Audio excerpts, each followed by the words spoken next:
You know, we've been going through some of the Old Testament that looks like it kind of looks forward to something. And we've been all over the place. We've been in Genesis, we've been in Isaiah, and today we're in one of those books you don't hear much about, and that book is Micah. Micah was one of the smaller prophets. If I asked you all to look at Micah, you'd probably be looking for a few minutes. And if I said, don't look at the table of contents, and you'd have to, because it only takes up a couple pages, and it's a little bit of a hide and seek proposition. Micah was in Jerusalem and was active around the 8th century BC, which is the 700s. And he was a small town prophet with a small town outlook. He grew up in a little town about 25 miles southwest of Jerusalem called Moresheth. As an adult, he made his way to the shining city on the hill known as Jerusalem. I think he was excited. I think he was expecting this pure and wholehearted worship of God. I think he was expecting faithful leaders. I think he probably held Jerusalem in high regard. Certainly higher regard than the breakaway nation to the north called Israel. Jerusalem was in the southern kingdom called Judah. What he found distressed him. He did not find a faithful place. He did not find faithful leaders. It was going down the path of its northern neighbor. He started to share his opinion with those around him, but the little man from the little town was belittled and mocked and ignored. After all, he was not important. He was not from a known place. He was not from the big city. He was from Moresheth. And who has ever heard of Moresheth? He was not important. He was not cosmopolitan. He did not have the right pedigree. So he was not listened to. However, he was right. I'm reading out of Micah chapter 5. And he's looking at the southern kingdom, especially the city of Jerusalem. He says this, "Marshal your troops now, city of troops, for a siege is laid against us. They will strike Israel's ruler on the cheek with a rod." I'm going to stop right here. In the ancient world, if you went up and slapped someone in the cheek, it was like the ultimate insult. You were literally putting them down. You were telling them that they were worthless and almost challenging them, questioning their strength and their manhood and whatever else. "But you, Bethlehem, though you are small among the clans of Judah, out of you will come for me one who will be ruler over Israel, whose origins are from of old, from ancient times. Therefore Israel will be abandoned until the time when she who is in labor bears a son, and the rest of his brothers return to join the Israelites. He will stand and shepherd his flock in the strength of the Lord, in the majesty of the name of the Lord his God. And they will live securely, for then his greatness will reach to the ends of the earth, and he will be our peace when the Assyrians invade our land and march through our fortresses." I don't know about you, but I bet most of you in here have a chip on your shoulder. I do. I admit it. I have a chip. And it stems from a long time ago. I grew up on the wrong side of the tracks. I knew the kids from the wealthier end of town. I was not from that end of town. And the whole concept of wealthier end and my town in the same sentence is a little bit funny. And I went to the junior high that everybody looked down on. It was the part of town that people didn't want to really grow up in. And plus, my town is not exactly a garden spot. If you've been to Galesburg, you've been to my town. If you've been to Decatur, you've been to my town. If you picked Decatur up, dropped it in Ohio, that's where I grew up. It was a town of steel mills, Armco. If you have a dryer in your house that's KitchenAid, Maytag, or Whirlpool, it was made in my hometown. Huge power shovels, drag lines for the coal industry built in my town. The big crawler that transported the space shuttle and the Saturn V rocket from the vehicle assembly building to the launch pad, built in my hometown. You grew up, most people thought, if I can just graduate from high school, and you go, well, who wouldn't graduate from high school? Well, somewhere between my freshman year and sophomore year, we lost about 120 people in my class. I can go to Whirlpool, power shovel, I can get a job on the line for the rest of my life.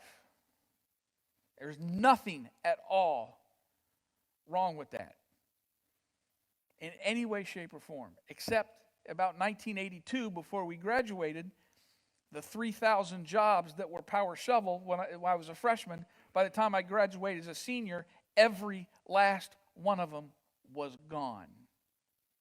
3,200 jobs. It's a town that's a little gritty. Ask my wife. And I grew up on the wrong side of the gritty town. There you go. So still today, the chip exists and can surface quickly in certain situations.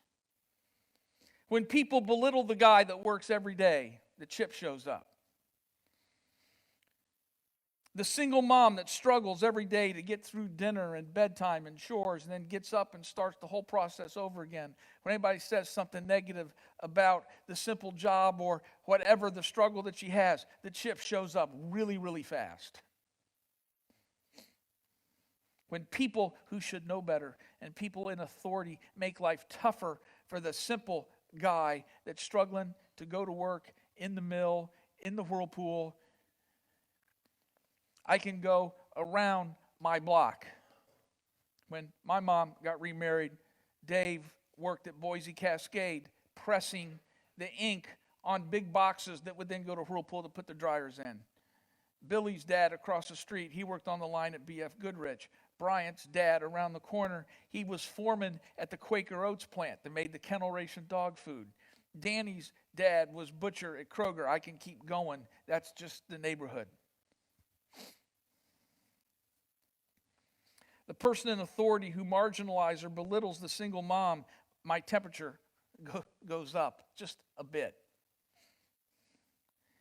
So I kind of like the little guy. I like the small town. I like the people who work. The last few years have been difficult ones for my blood pressure. See, I trust the guy from Moresheth more than I do the palace in Jerusalem.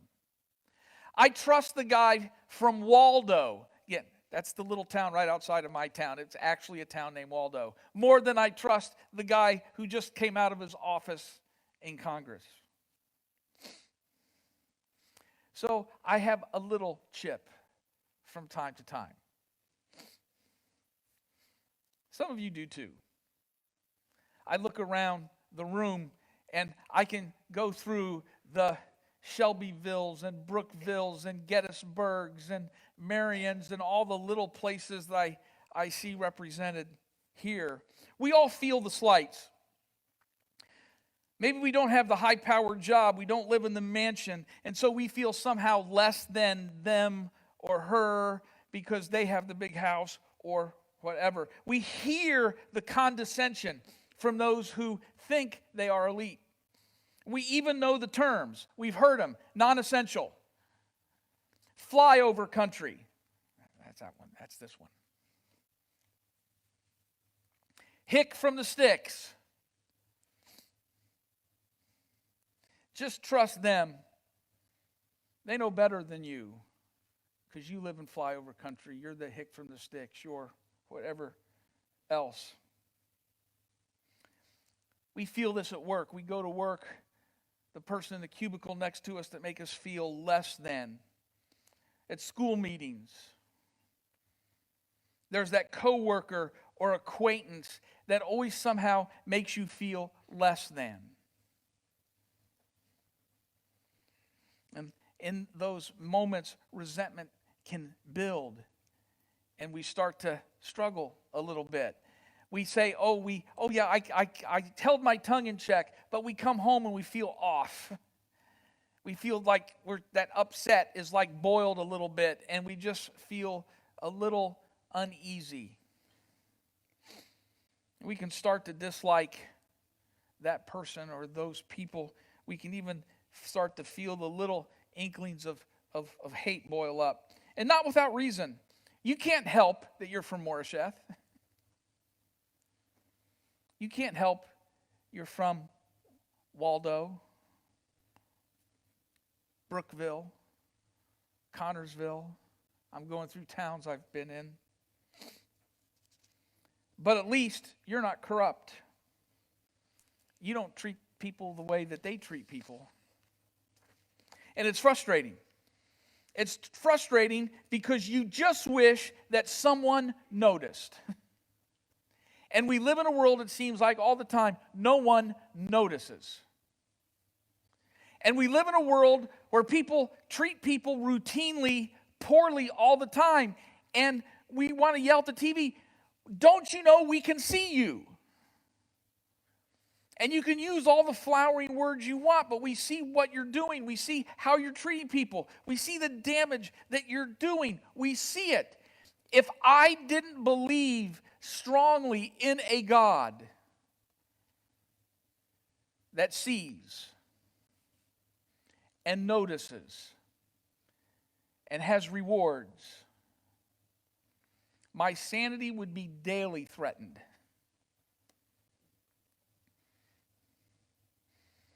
I want to remind you of one simple thing this morning. We kind of said it in our statement of faith when we were receiving members. I want to remind you this morning that God notices. And God sees your struggle. God sees how those who think they're so better treat you, and they see the struggle that you have. They see it. God sees it. I know it doesn't seem like it. Here's the good news. God sees sizes differently than we do.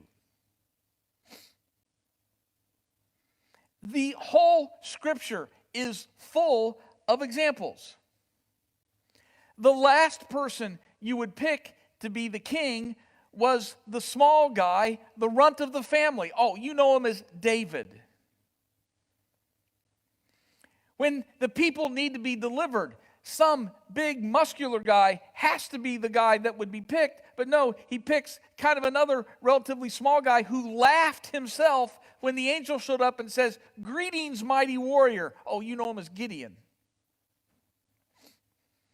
If I wanted to turn the minds of my enemy, I certainly wouldn't pick some rebellious guy that a fish vomited up on the beach. Oh, sorry, you know him as Jonah.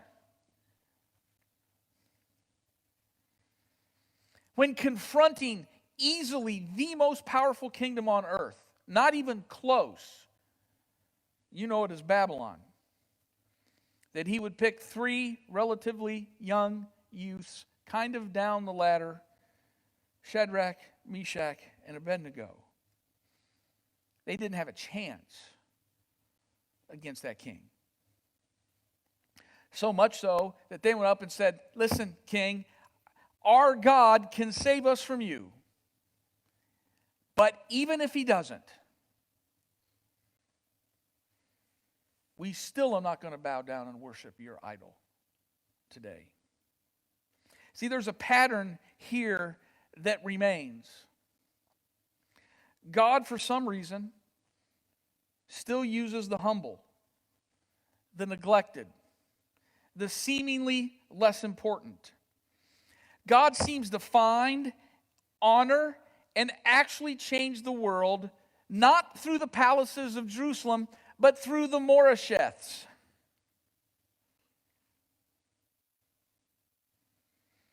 The good news is this: your perceived lack of something is not a barrier to God. It feels like a barrier to you, but it's never a barrier to God. In fact, the thing that you sometimes struggle with is the very thing that God will use to actually impact a neighbor, a friend, a family member. If there's someone that's struggling with a whole host of things, I'm not the guy to turn to. Because maybe I've never struggled with something like that. Talking about other things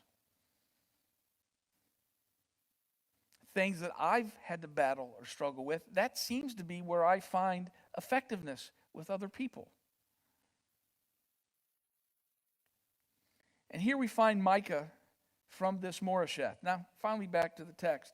This is a picture of where Moresheth would have kind of been. It was tiny in its day, very small. This little tiny village. We don't know why, but he ends up going to Jerusalem. And he finds himself a little bit belittled and ignored there. As he starts to speak out, listen, you hayseed, who do you think you are? You're from where? Moresheth? You come here and tell us that it's not right? Who are you? Look at this palace we're in. Did you even have a house in Moresheth, or did you live in a tent? Micah says, you are so self-involved that you're unable to see it. Now, I'm going to give you two options here. This is a little bit of a deep dive. There's actually a little bit of debate on actually when chapter 5 of Micah was written. And it's maybe 150 years apart. So, and I'm not going to come down on a side here, but let me just tell you the two different options you have. Are you ready? You'll swear that I was reading the newspaper this morning. No, this is actual conditions on the ground, depending on when you think this chapter of Micah was written. Here's situation number one. There was a heavy burden of taxation that already added to the economic difficulties associated with crop failures and food shortages and poverty that was in the middle of this community. A society that was economically drained by seeming an unending experience of war. No, I'm not talking about 2022. Here's situation number two. Small communities such as Moresheth resisted the oppressive policies of the centralized government of Jerusalem.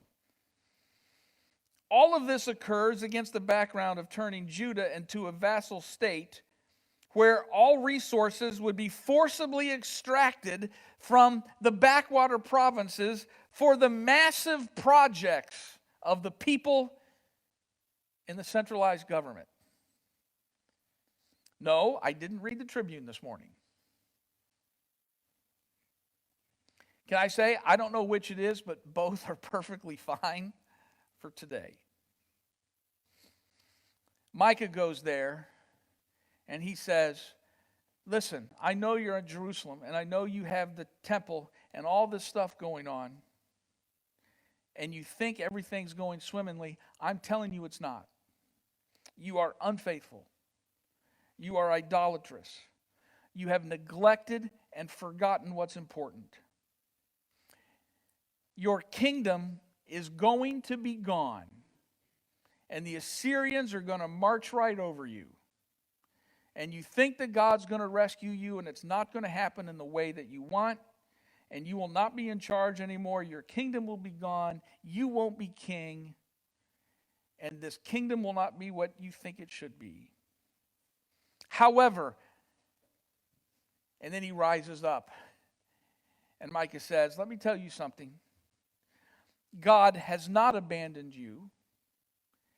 God will not forget about you. There will be a solution. But it's never going to come from Jerusalem. There's another town about halfway between Moresheth and Jerusalem. Another small, little, dusty town of no importance, named Bethlehem. And Micah says, there's going to come a ruler, and he's going to come from a small, dusty town. He's going to be from a common average family. And God's kingdom is going to be renewed and built and established from some place that you don't think's possible. So the temptation is to look at this and say, so what? What on earth does this have to do with today? Let me just tell you. First thing, you are not, nor have you ever been, unimportant. You are not, nor have you ever been, outside of the care and grace of Jesus Christ. God desires to use you, and you can have a bigger influence, impact, and life than you can possibly imagine. And you are saying, not me.